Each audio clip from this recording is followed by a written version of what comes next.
Assalamualaikum warahmatullahi wabarakatuh. Bismillahirrahmanirrahim. Alhamdulillahi rabbil alamin. Wassalatu wassalamu ala asyrafil anbiya'i wal mursalin sayyidina wa maulana Muhammadin wa ala alihi wa sahbihi ajma'in. Allahumma salli wa sallim ala sayyidina Muhammadin miftahi babi rahmatillah adada ma fi ilmillah salatan wa salaman daimain bidawami mulkillah wa ala alihi wa sahbihi wa sallim.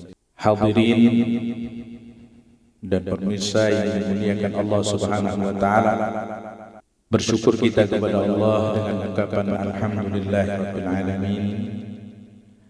Pada kesempatan kali ini kita dapat bertemu kembali untuk membahas kitab Tanbihul Ghafilin yang telah kita laksanakan di beberapa waktu yang telah lalu.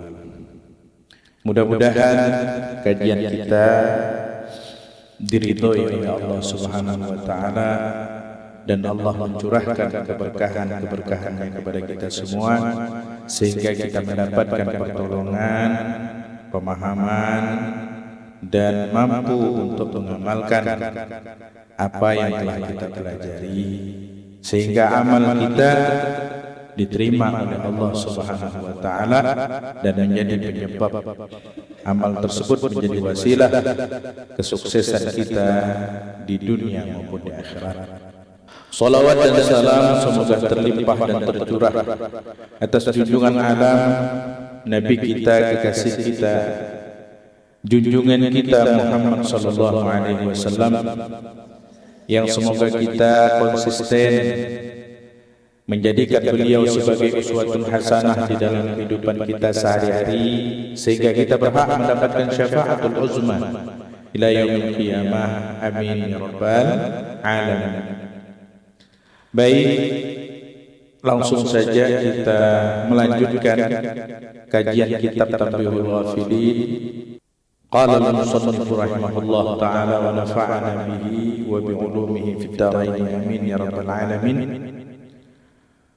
Wa rawa Abu Hurairah 'anil Nabi sallallahu alaihi wasallam annahu qala yakhruju fi akhir zaman aqwamun لاجتلاب الدنيا مثل الحلب وفي نسخة أخرى يجتلبون أي يأكلون الدنيا بالدين وفي أخرى يختلبون الدنيا يعني يأخذونها فيلبسون لباس جلود الضأن في الليل ألسنتهم أحلى من السكر وقلوبهم qulubul dhi'ab.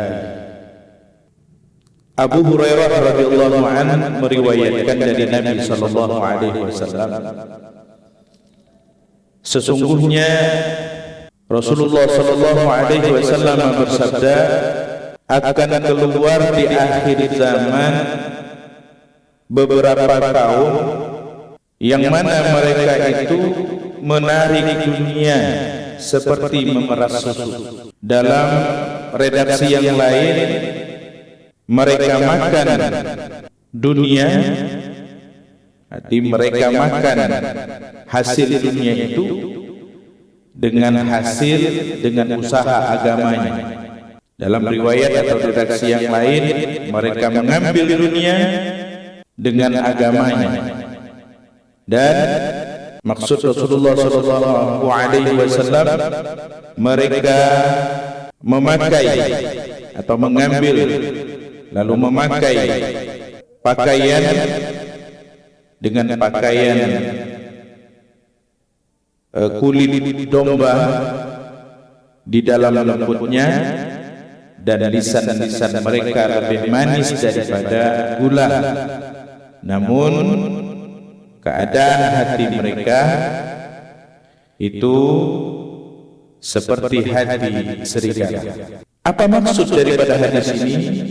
Hadis ini mengingatkan kepada kita Rasulullah menginformasikan, memberitahukan kepada kita semua bahwa di akhir zaman, ya termasuk zaman kita ini, ada kaum-kaum yang mereka mencari kehidupannya, mereka hidup dengan menjual agamanya, mereka hidup dengan usaha agamanya.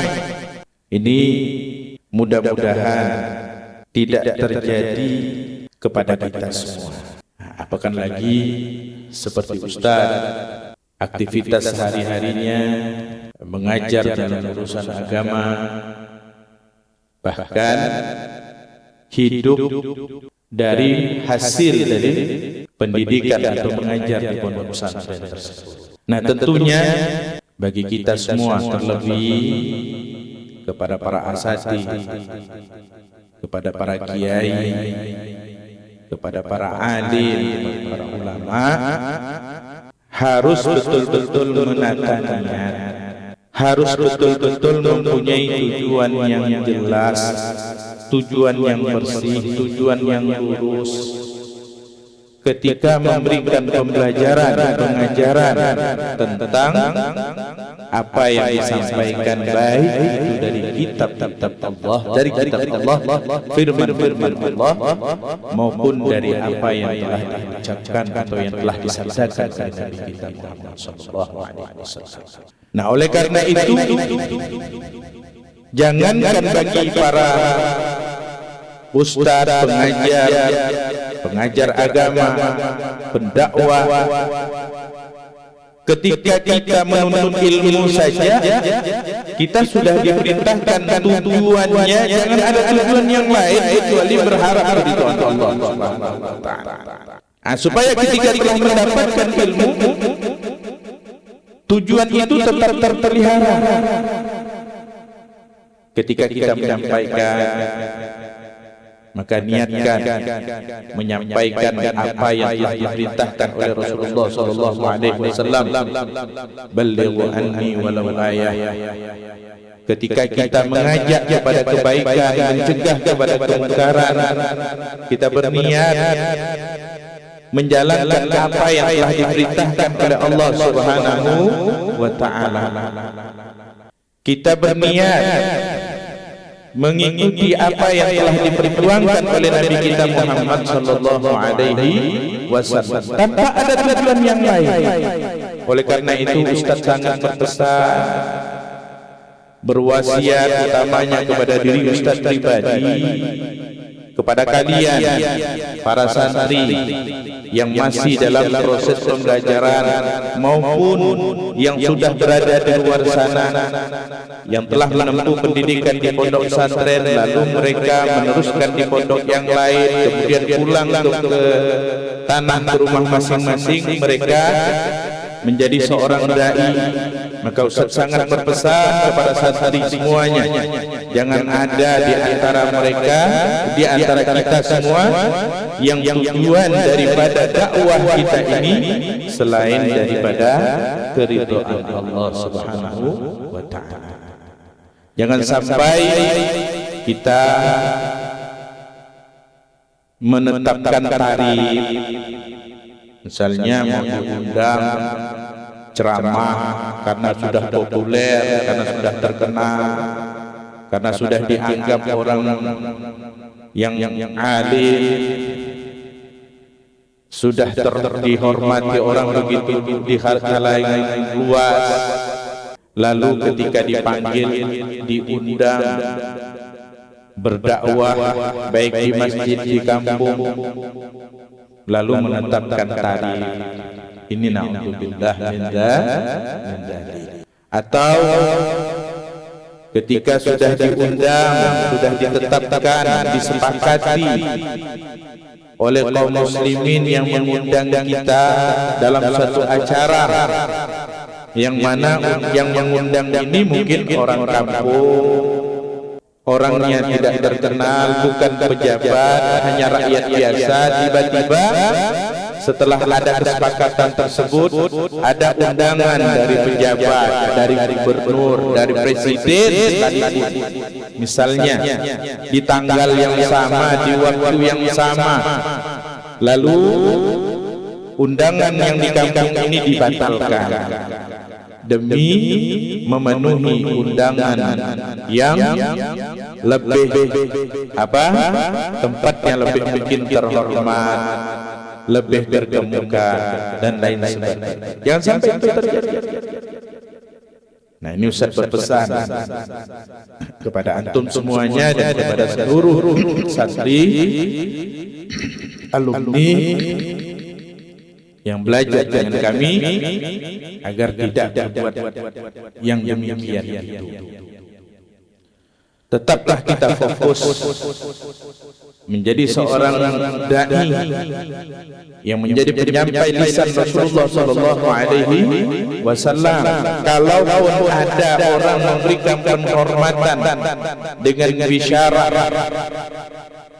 ada masyarakat setelah kita berceramah, setelah kita mengajar, setelah kita menyampaikan ilmu di majelis taklim, kemudian kita dikasihkan penghormatan bentuk uang, maka rasakanlah di dalam hati itu apa yang mereka berikan adalah penghormatan mereka kepada ilmu yang telah ditanamkan Allah Subhanahu wa taala kepada kita.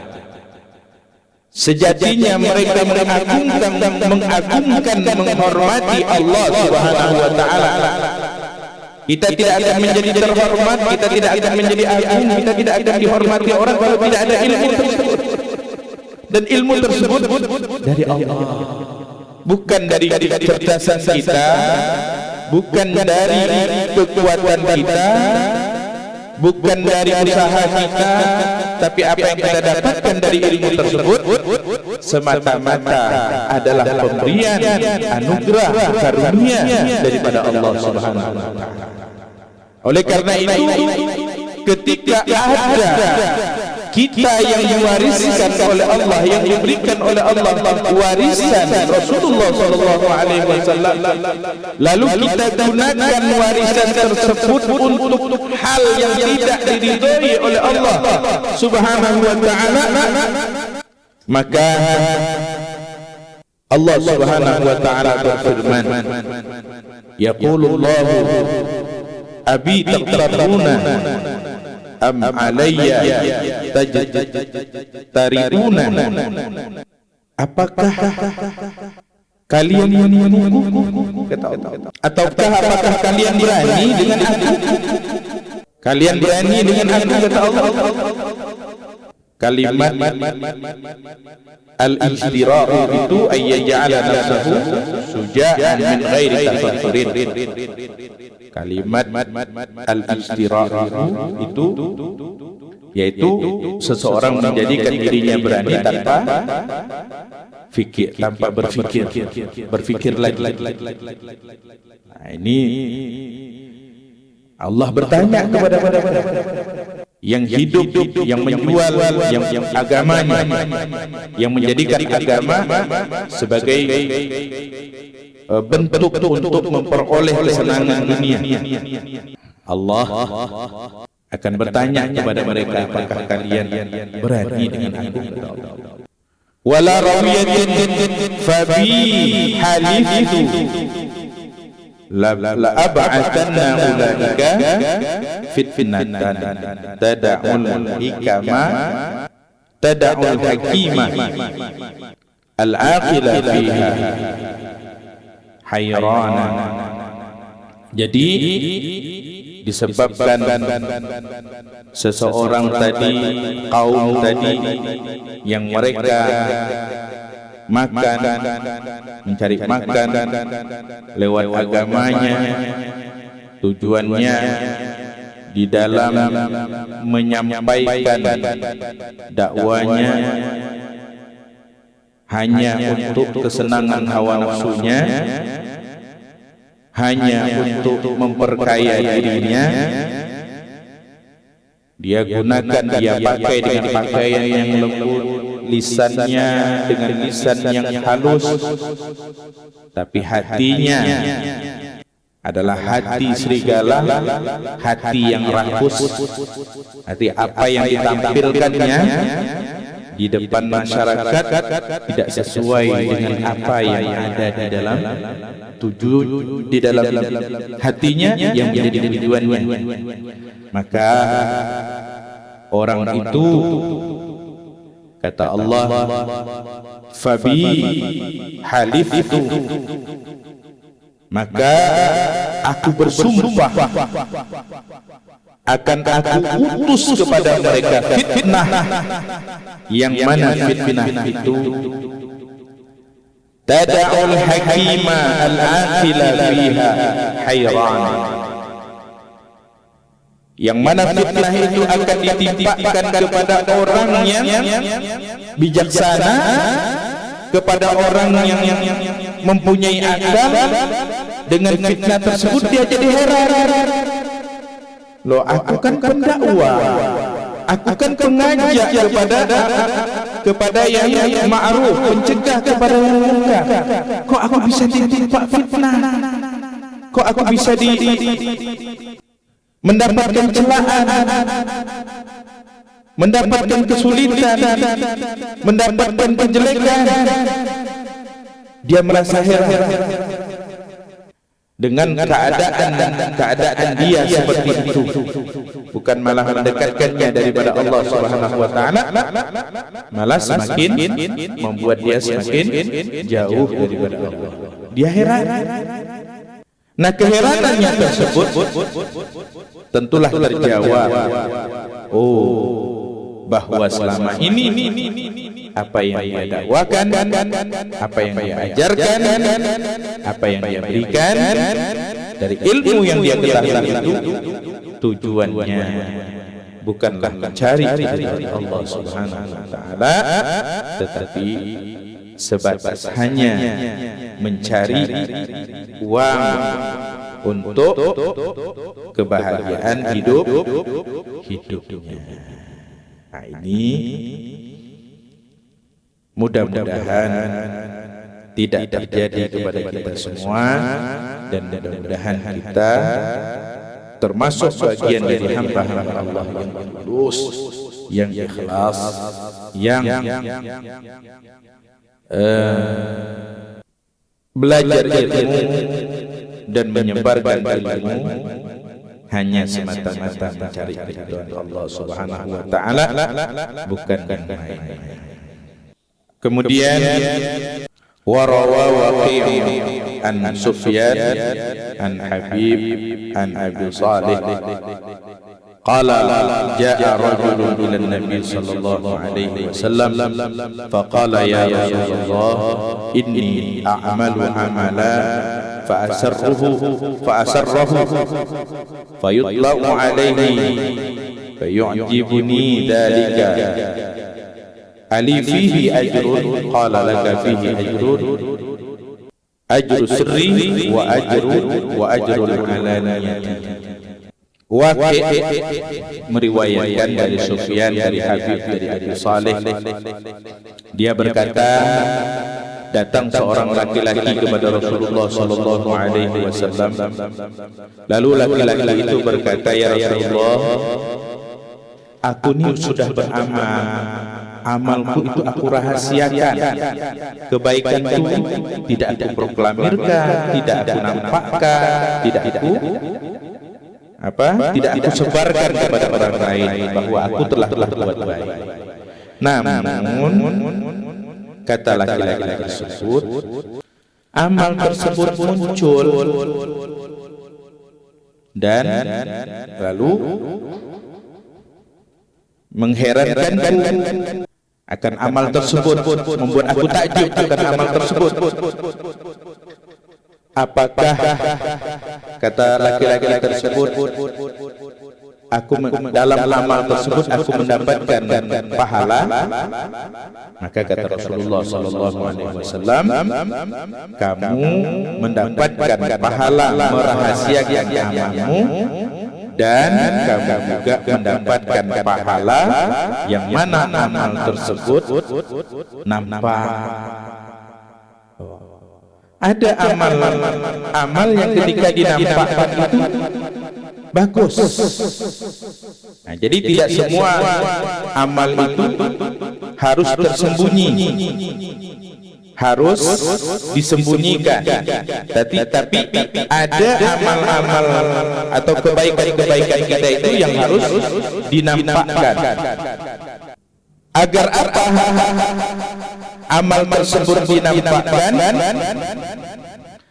Agar orang mendapat manfaat dari amal tersebut, kebaikan tersebut, dan orang mau mengikuti atau termotivasi dengan amal tersebut, sehingga mereka mau mengikuti amal kebaikan tersebut, mau mencontoh, mau mengikuti amal kebaikan tersebut. Nah ini, seperti misalnya ada seseorang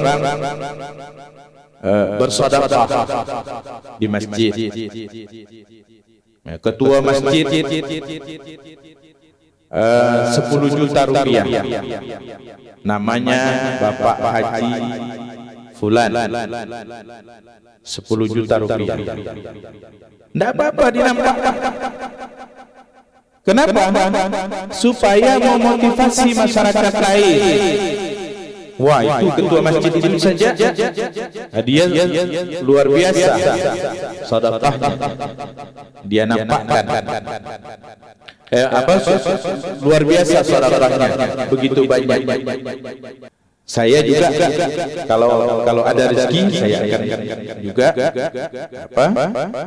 bersedekah sebagaimana menginfakkan harta saya sebagaimana ketua masjid itu atau dia menginfakkan harta. Nah ini boleh hal yang seperti itu. Artinya mengajak orang lain untuk berbuat kebaikan yang sama dengan kita menampakkan kebaikan-kebaikan yang telah kita lakukan.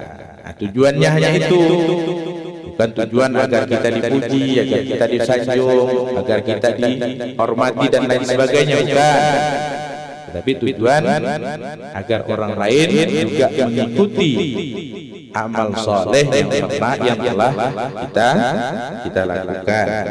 Qala al-faqih rahimahullah ta'ala, maknahu, adapun makna hadis yang diriwayatkan oleh Waqi' tadi itu, annahu yatla'u ala amalihi wa yuktada bihi falahu ajrun li amalihi wa ajrun li iqtida'i bihi. Jadi makna hadis yang telah disebutkan tadi, dinampakkan amalnya tersebut supaya amal itu bisa diikuti, maka dia mendapatkan pahala karena dia beramal dan pahala karena dia diikuti kebaikannya atau amal kebaikannya oleh orang lain. Kama qala Nabi sallallahu alaihi wasallam, sebagaimana Rasulullah sallallahu alaihi wasallam bersabda, man sanna sunnatan hasanatan falahu ajruha wa ajru man amila biha ila yaumil qiyamah. Wa man sanna sunnatan sayyi'atan fa'alayhi wizruha wa wizru man 'amila biha ila yaumil qiyamah. Sebagaimana apa yang disampaikan oleh Rasulullah sallallahu alaihi wasallam, barang siapa memulai atau membuat sesuatu yang baru, yang baik, menjadi pencetus suatu yang baik, maka dia akan mendapatkan pahalanya dan pahala orang yang mengikuti kebaikan tersebut sampai tidak kurang pahala tersebut sampai. Demikian pula barang siapa yang berbuat sesuatu yang baru atau pencetus suatu yang baru itu jelek, maka untuknya juga dosanya dan dosa orang yang mengamalkannya sampai hari kiamat. Nah, jadi kalau kita menciptakan suatu keadaan, satu rutinitas, yang mana rutinitas itu adalah kebaikan, kemudian itu diikuti oleh orang lain, maka kebaikan tersebut ada pahalanya di sisi Allah. Orang yang mengikutinya juga, dari orang yang mengikutinya itu kita juga akan mendapatkan pahala yang sama.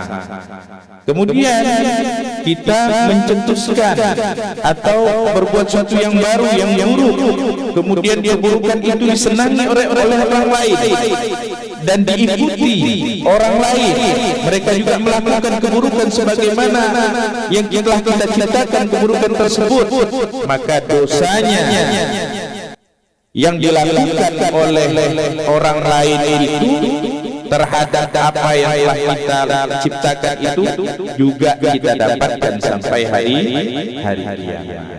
Nah, ini tadi penjelasan bahwa ketika kita menjadi motivator, menjadi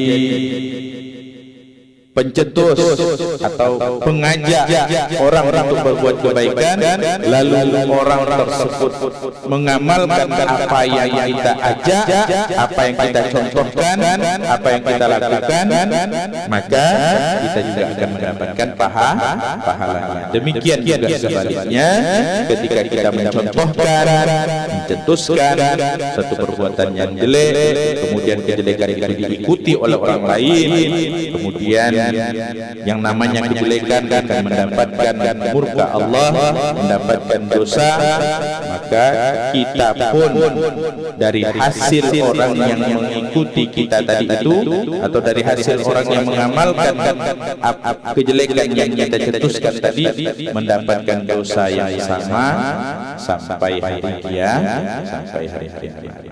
Jadi mungkin ini